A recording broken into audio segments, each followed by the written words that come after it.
We're fortunate to be joined by Kian Soon, who's the CEO of Astral Asset Management, who joins me in the Marina Bay studio. Kian Soon, thank you for joining us on this Tuesday morning. Let's kick off with the energy space. We're seeing this tremendous rebound in oil prices. I mean, they've rebounded about 10% from the lows that we saw, bear market territory, 2 weeks ago.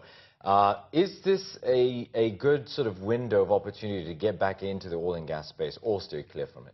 I think this is still too early for us to actually get into the space. The main reasons is we are seeing a lot of the local oil, offshore and marine companies facing with liquidity issues, and we need to basically see how they manage to work it out in the coming months. Okay, but is it fair to say that we shouldn't be sort of painting the brush across all of the energy plays? Because there are some individual names out there. I mean, PAC Offshore, for one, which is part of the Kwok stable, Robert Kwok. And I mean, they have very low gearing. I mean, I believe it's something like 50%. So why not look at names like that that are trading at deep discounts? I think there is definitely good companies in this whole space of portfolio of offshore and marine companies.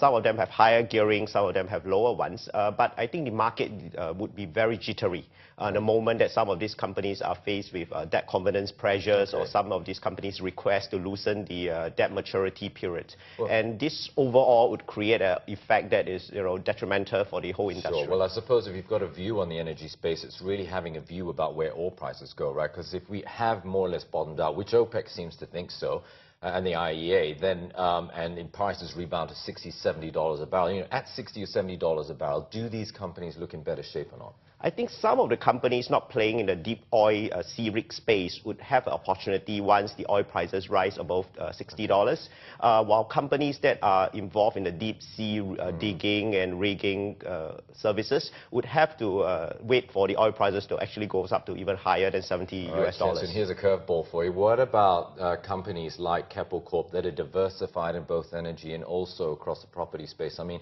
if you look at their PE ratios, they're trading at around 8 or 9 times. That's pretty cheap compared to the average market PE. I think for Keppel Corp, they are a diversified conglomerates. They have businesses that generate stable earnings. And meanwhile, investors or the markets will be taking a look at how they actually cope with the current offshore and marine sector problems. And if they manage to convince investors that they are doing very well in terms of managing the cash flow, in terms of working out the capital structures, I think investors should actually take a look. All right. Well, there's got to be somewhere to put money, right? I mean, these days, we're not getting anything in fixed deposits. We're getting nothing with bonds. I mean, 1.5% for a 10-year U.S. Treasury yield. You have to pay the governments of Japan and Germany to borrow, to lend them money. So where do you put cash? I mean, with depressed interest rates, dividend yield is everything.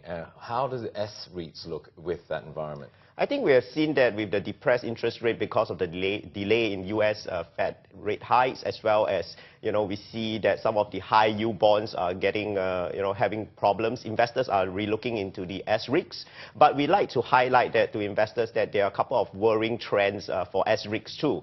First of all, is increasing vacancy rates that we've seen in the office and industrial space.